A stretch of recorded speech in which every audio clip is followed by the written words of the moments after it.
បាទសូមក្រុមនឹងសូមជម្រាបសួរទៅដល់អតិថិជនរបស់សិប្បកម្មខ្លឹមច័ន្ទមកបង្ហាញជូនជាមួយនឹងប្រភេទគ្រឿងសង្ហារឹមពីខាងសិប្បកម្មខ្លឹមច័ន្ទទៀតហើយសម្រាប់ថ្ងៃនេះយើងមកបង្ហាញជូនជាមួយនឹងប្រភេទកៅអីសាឡុង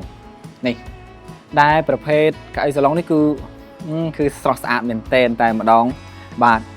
ការ design មកសម្រាប់ភ្ញៀវគាត់កំងគឺពិតជាស័ក្តិសមមែនទែនចំពោះគាត់ដែលចង់បានជាមួយនឹងប្រភេទគេហៅថាកៅអីសាឡុងនេះចំពោះពូករបស់យើងនេះកម្រាស់វារហូតដល់2 តឹកហើយផ្អែករបស់វាវិញក៏2 តឹកដែរហើយផ្អែកខាងខ្នងនេះគឺយើងប្រភេទរាងបែបកោងបាទហើយជាមួយនឹងការធ្នេដេរបស់យើងនេះគឺយើងធ្នេគឺតំណងតែម្ដងអញ្ចឹង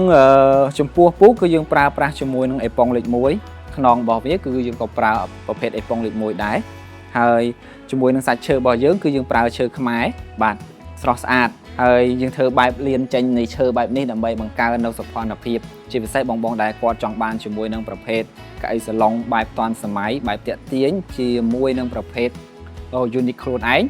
អូខេយើងអាចធ្វើបានតាមតម្រូវការជាក់ស្ដែងដែលបងពេញចិត្តជាមួយនឹងប្រភេទកៅអីសាឡុងនេះដែរបងអាចធ្វើការកម្ងបានទាំងម៉ូតទាំងស្បែក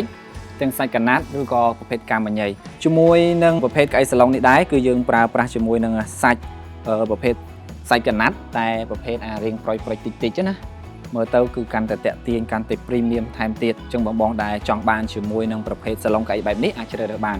ផ្នែកខាងខ្នងបងអាចមើលនៅក្នុងវីដេអូនេះបានគឺផ្នែកខាងខ្នងគឺយើងប្រើជាមួយនឹងសាច់ឈើលៀនចេញនៅផ្នែកខាងក្រោយដើម្បីបង្កើននៅសម្រស់នៃកៅអីសាឡុងនេះថែមទៀតយើងដាក់នៅទីតាំងណាក៏បានដែរមិនថាទីតាំងធំទូលាយក៏យើងប្រើប្រាស់ជាមួយនឹងប្រភេទកៅអីសាឡុងនេះបានថែមទៀតផងព្រោះថាយើងរចនាឡើងគឺតម្រូវគ្រប់ស្ថានភាពមិនថាដាក់នៅជាប់អញ្ចឹងឬក៏ដាក់នៅទីដែលធំទូលាយទេវាបង្កើនសម្រស់វាធ្វើឲ្យកន្លែងរបស់យើងគឺ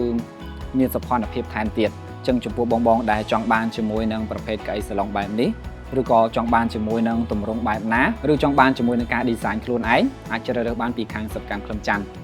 ខ្សែឋានរបស់យើងគឺស្ថិតនៅក្នុងបរិយាលំឈៀងហាក់ផ្ទះលេខ 19C និង 20C សង្កាត់ភ្នំពេញថ្មីខណ្ឌសែនសុខរាជធានីភ្នំពេញឬបងអាចទំនាក់ទំនងតាមរយៈ Facebook Page តាក់ទងតាមរយៈលេខទូរស័ព្ទក៏បានដែរអរគុណច្រើនជម្រាបលា